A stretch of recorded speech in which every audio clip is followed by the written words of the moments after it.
Warm greetings to all of you. This week, I bring not theory, but a real scratch from daily life. It is about speaking. Yes, just speaking, but never simple. Words can be as light as wind or heavy as stone, lifting up a relationship or crushing it to ashes. Many people say, just be real, speak straight. Sounds reasonable, but then what? Being real is not the same as being wise. A blunt statement can sometimes save, but it can also push us into unexpected pits. Imagine two opposite situations. On one side, every word meets conflict, gets blocked, gets twisted, and eventually no one bothers to listen. Your voice disappears as if it never existed. On the other side, you speak, and people listen silently. Not out of fear, but because your words carry reason and empathy, straightforward yet not hurting anyone. The difference is stark. One side is loneliness, the other is respect. That's why words are never just sound. They're power, shield, sword, bridge, or abyss. In history, loyal ministers preserved thrones with one clever counsel, while others lost their lives for careless words. Today, times are different, but the rule has not changed. A worker who speaks at the right time may open doors to promotion. A friend who knows when to stay silent may keep lifelong bonds. A couple who listen to each other may save their fragile marriage. So, learning to speak wisely is not an option. It is essential. Those who deny this will eventually pay the price. Wisdom is not trickery nor manipulation. It is understanding others, understanding oneself, and placing words in the right time and place. And today I bring 5 very real experiences to train that ability. Nothing complicated. The first 2 are like little mantras, but once applied, you'll notice the change immediately. Wisdom is subtle art. Those who master it will always be respected and loved. Let us begin with the first secret. Before details, I must clarify. Today's sharing is not dry theory. It has structure, flow, intention. 5 experiences, no more, no less. Simple, yet like 5 waves rolling into one another until they carry you along. The first 2 experiences seem small, but they are weapons. Just short, sharp phrases. You don't need to memorize books. Just say the right sentence, and you will see the difference immediately. It may sound exaggerated, but I promise, the effect will surprise you. The next 3 experiences are not specific lines anymore, but principles, deep frameworks, like inner martial arts. Harder to apply instantly, but once ingrained, they help you stand firm in any situation. No longer shaken, no longer swept away by emotions. Think of the martial world of old. A new disciple is taught simple defensive moves, easy but effective.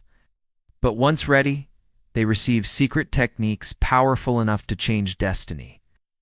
The art of wise speaking is the same. Some skills you can use immediately, others you cultivate for life. You cannot leap straight into mastery. You begin with simple moves, then step into subtlety, where words become not just speech, but artful conduct.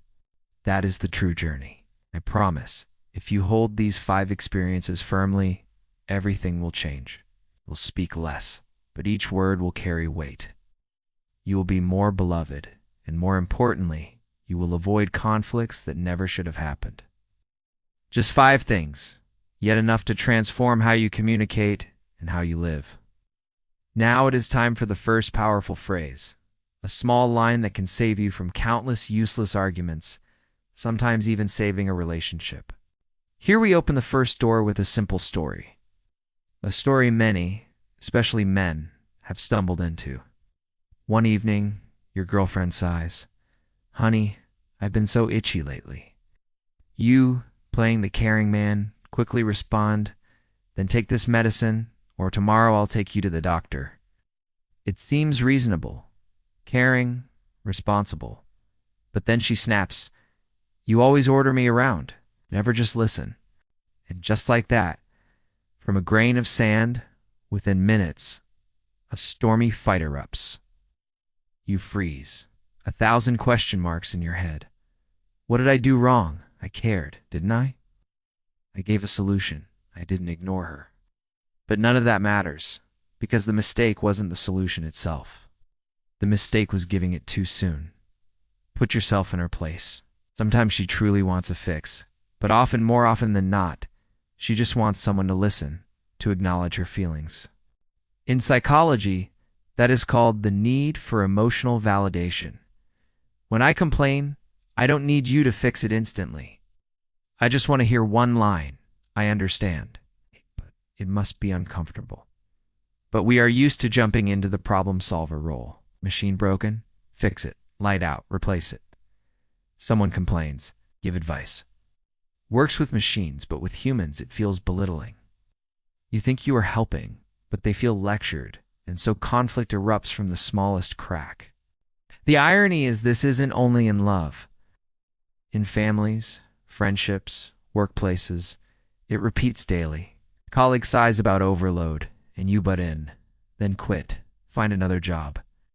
And they get annoyed because they don't need a rush solution. They just need listening and empathy. So how do we escape the trap of advice too soon? The answer is in one sentence. Small but powerful, preventing endless fights and making the other person feel respected. So, don't rush to say, see a doctor. Don't jump in with take medicine. Don't act like a professor or fixer. Instead, just say one sentence. Only one. I understand. It must be hard for you. Short, light, yet heavy like a hug for the soul. Strangely, it carries 100 times more power than the most logical advice you could ever give. You see, this sentence contains no solution. It's no fixing, no directing, no dismissing emotions.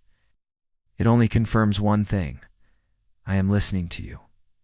I am here with you. I know where it hurts. And in that moment, the other person exhales in relief. They feel seen, touched, respected. Back to the girlfriend with itchy skin that evening. The man had not rushed to diagnose, but simply said, I understand. It must be hard for you. I dare say 80% of the chance of fighting would disappear. No need to avoid. No need to fake. Just stand on the same side with the other person's emotions. And then, something interesting happens. She will still go see a doctor, still take medicine, but not because she was ordered. She does it because she feels accompanied. She feels free.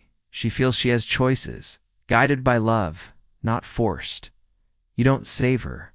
You simply show up for her. That is enough. This happens not only in love.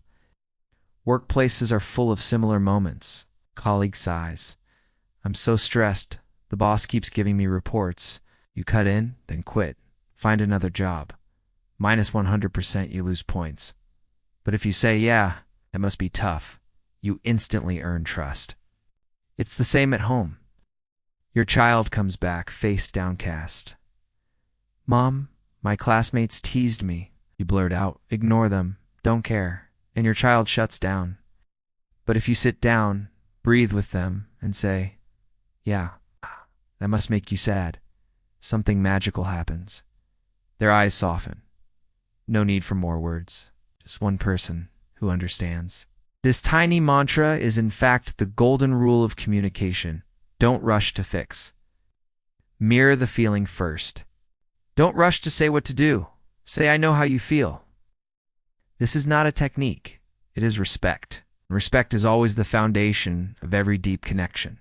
In other words, let people see you stand on their side. Only then talk about solving the problem. When they feel you're an ally, they open up. When they feel you're an opponent, they build walls. One empathetic sentence can change the entire direction of a conversation. And you will be surprised.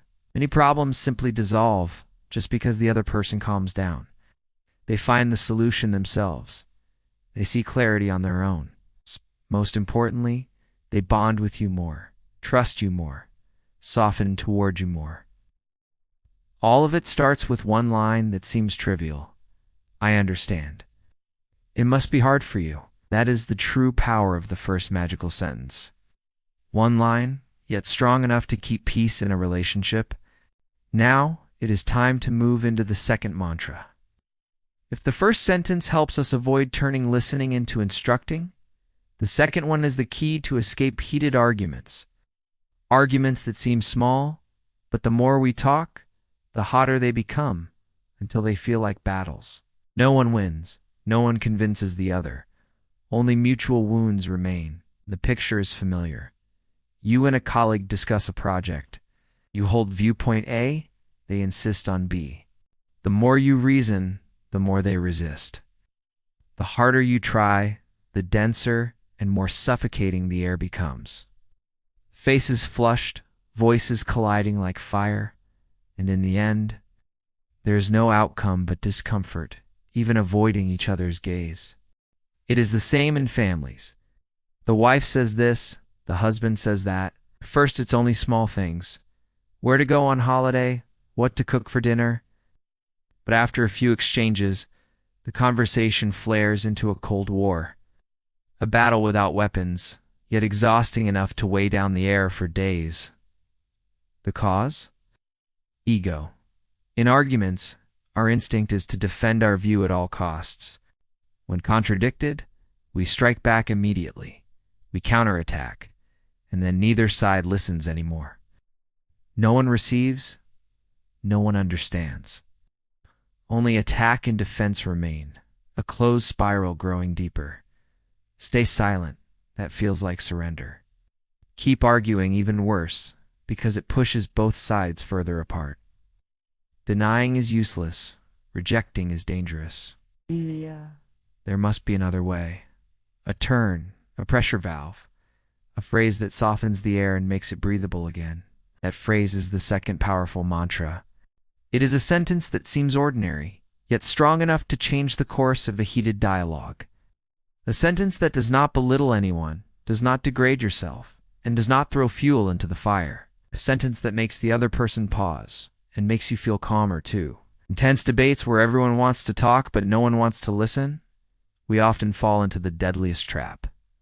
Trying to win. Trying to prove we are right and the other is wrong. The harder we try, the sharper our words become. Stabbing each other's pride, but there is another way. Lighter, softer, yet stronger road. Just one simple phrase. So simple that many don't believe it works. That phrase is, I see. You also have a point. At first it sounds weak. At first it sounds like admitting defeat. But no, it is not surrender, and it is not self-denial. It is simply acknowledging that yes, in their view, there is something reasonable. And the miracle is that small recognition is enough to lower defenses. Because in truth, people don't always want to win. They want acknowledgement. They want to know their voice has value, that they are not invisible to you. Once acknowledged, their attitude shifts instantly, from fighting to cooperating, from tension to softness. Take a family example. The wife complains. You always think only of work, never of the family. If the husband strikes back, I work for this family. Who else? An explosion is certain. But if he stops, softens and admits, yes, I see you have a point. I really have been too focused on work lately. The air immediately lightens. It softens. And from there, a real conversation can happen. The workplace is the same. Colleague criticizes. Your way will take too long. If you snap back. No, mine is faster. You'll clash endlessly. Yes. You have a point. Yes, you have a point. It will take extra time, tension eases, and you get a chance to present the other benefits. Friendship works this way too. When we vent, sometimes we just need the other person to nod and say, yes, that's true. And suddenly our heart softens. Being acknowledged and listened to, that feeling is what matters most. We don't need them to prove they're more right than us. The principle is clear. Before someone listens to you, they must feel you have listened to them. Just one line, I see you have a point, opens that door. Behind that door, all exchanges, persuasion, and compromise become easier. That is the true power of the second mantra. A phrase that seems small but can soothe an entire conflict. A phrase that can turn tension into peace and confrontation into companionship. We have now covered the first two mantras, sharp, compact, easy-to-use techniques, like two small swords always at your side, ready for any social encounter. They are simple and concrete, yet so effective that many are surprised. But stopping here is not enough. Techniques, no matter how sharp, only help you win a few small skirmishes. To go far, to stand firm in every conversation, you need something greater and more lasting. Not techniques, but principles. Imagine the martial world of Jin Yang's novels. When a beginner joins, the master teaches a few basic moves, enough to avoid being bullied. But the true masters, they surpass others not by technique, but by inner power. Inner strength makes the same move 10 times more powerful. It is the same in communication. The two earlier phrases are pocket weapons, handy and effective. But to become truly refined and wise, to turn any conversation into a stage for understanding and connection, you need inner strength. You must master the fundamental principles. And the first principle, number 3 in this journey, can be summed up in one word. A word that sounds simple, but is in fact the gateway to the highest level. That word is restraint.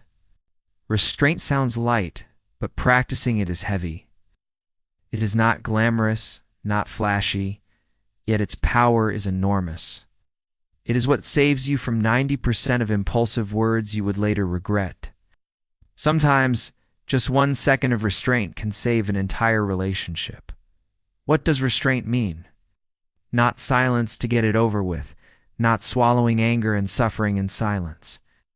It means holding yourself back, stopping your mouth when anger rushes to your head.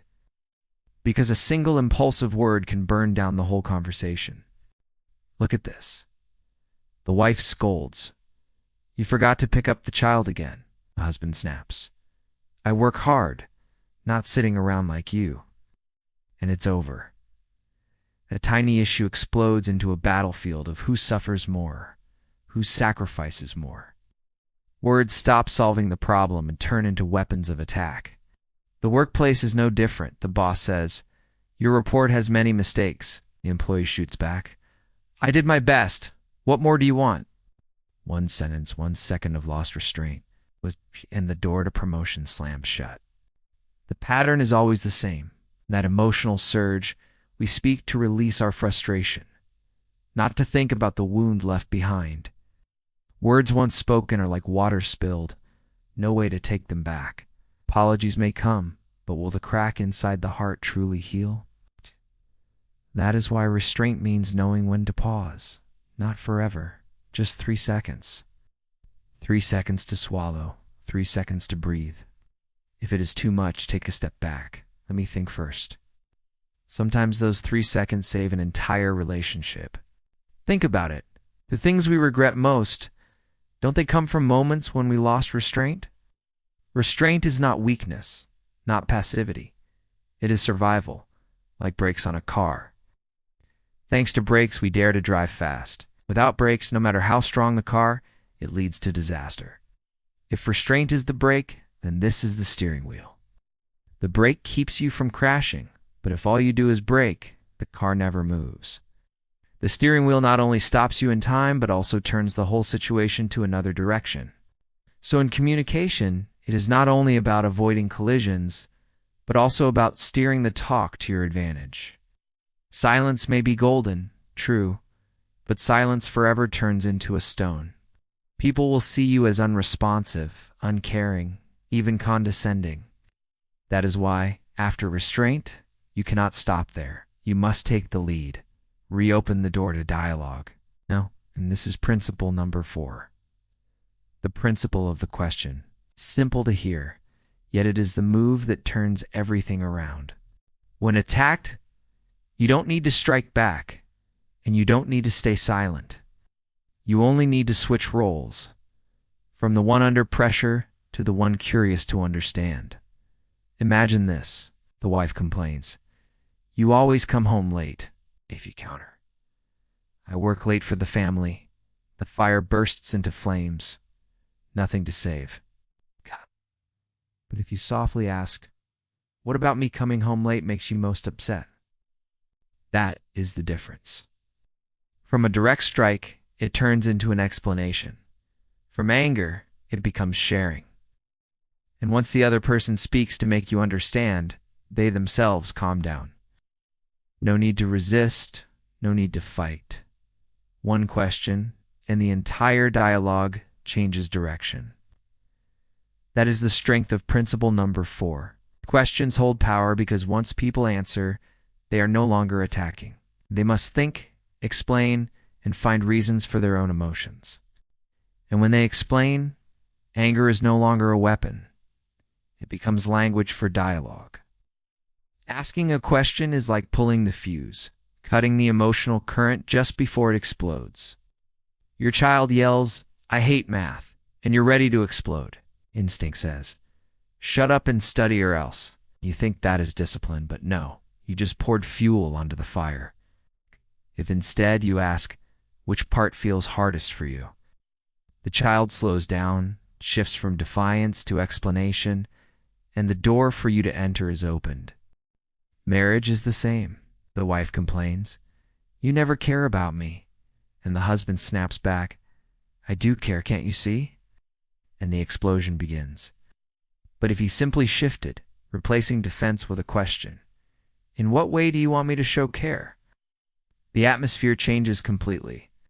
From opposite battle lines, it suddenly becomes a table for cooperation. Work is the same. The boss says, "Your report is too shallow," and the employee stubbornly responds, "I worked on it very carefully." Gives the tension doubles. But if the question is, "Which part would you like me to expand on in more detail?" the atmosphere softens, and the boss himself points the way to improvement. Just one question can change the entire game. The principle does not lie in counterattacking, but in leading the dialogue. Asking questions is not about proving you are right, but about opening the path for the other person to speak fully. Could you explain more? What worries you the most about this? In your view, what would be a better way? Such questions are both an exit for emotions and a door for reason to return. Principle number 4. The question is not just a skill. It is the secret to turning heated arguments into constructive conversations, the art of transforming arrows of attack into bridges of connection. Whoever masters this principle will always stay in control. We now have 3 important steps: knowing restraint to avoid damage, asking to redirect the situation. But that is still not enough. True, it helps us avoid conflict and maintain harmony. But if it stops there, any relationship will remain merely intact, not deeply bonded. To go further, there must be another principle. Principle number 5. Praise. Praise sounds easy. Everyone knows how to compliment. But in reality, most people do it wrong. Some give compliments that feel forced, some flatter and make the other uncomfortable. Praise that loses points, praise that backfires. It sounds absurd, but it happens often. Meanwhile, the right compliment at the right time can erase dozens of arguments. Genuine, fitting, and timely. It is stronger than any gift. In family, sometimes just the food is delicious, can ease a whole day of tension. At work, thanks to you, the project ran smoother, can keep a colleague happy for a week. In friendship, I really respect you can make someone feel truly valued. But more importantly, praise does not only make others happy, it makes them trust, bond, and want to stay closer to you. That is the real strength, turning an ordinary relationship into a lasting one, not by lofty philosophy, but by a single well-placed compliment. So how to praise in a way that is sincere, effective, and not just empty politeness? That is the art. If you miss this principle, all previous efforts, restraint, questioning, redirecting, will only keep things on the surface. To touch someone's heart to be remembered deeply, you must know how to praise properly. The first rule, praise must be genuine. Sounds simple, but it is not. Because people are sensitive. It's just a line like, "Yeah, that's okay," or "Pretty good, huh?" And they know right away, not pleased, but irritated because they feel belittled. Forced praise is worse than no praise. Then comes the second rule. Praise must be specific. You cannot just throw out a good job and stop there. Empty, hollow. You must say exactly what impressed you, what truly stood out to you. Only then will the listener feel seen and recognized, not just complimented for the sake of it. At home, just one sentence like, "I love how you set the table so neatly it feels relaxing to look at." At work, a line such as, "Your presentation was clear, and the real-life examples made everything easier to understand." With friends, being direct, "I admire your persistence. You've hit the gym all year without skipping a single session." That's it, specific, clear, and most importantly, genuine. The third rule is timing. A compliment given right after someone has finished something, when the emotion is still fresh, is 10 times more powerful. If your wife just cooked soup, praise her right at the dinner table. The moment explodes with joy. But if you wait a week and then say, "Oh, that meal you cooked was great," the effect is gone. It even sounds like a late debt being paid. And finally, praise is not flattery. Don't get it wrong. Flattery is to please someone, while praise is to recognize real value. Flattery makes people cautious. Praise makes them want to continue the good thing. One is fake, the other nourishes. They are completely different. That's why principle number 5, praise is the glue, binds people, makes them feel appreciated, and turns relationships warmer and stronger. No need for fancy words, no need for show, just the right praise, and that's enough. We've now walked through 5 principles, each one like a puzzle piece forming the picture of skillful communication. It seems complete, doesn't it? But not yet. Because everything you've gained so far is only short-term, only nice in the moment. To go further, to build lasting trust, so people rely on you not only in good times, but also in hardship, you need one final piece. It's so simple that many underestimate it, yet it's the final doorway to trust. Principle number 6, keeping promises. Saying it is easy, keeping it is hard. Everyone makes promises, but not everyone keeps them. And even one broken promise, no matter how small, cracks trust. Once cracked, it's nearly impossible to repair. Imagine, a friend cancels plans at the last minute. Would you still trust them next time? A husband promises to help his wife clean, but always forgets what will she think. A boss promises a bonus when KPIs are hit, but then stays silent while employees stay motivated. Promises are no joke. They are a measure of character, and more than that, they decide whether you deserve someone's trust. Break a promise, and you lose not only the words, but also the relationship. So principle number 6, keeping promises, is not to restrict you, but to protect you.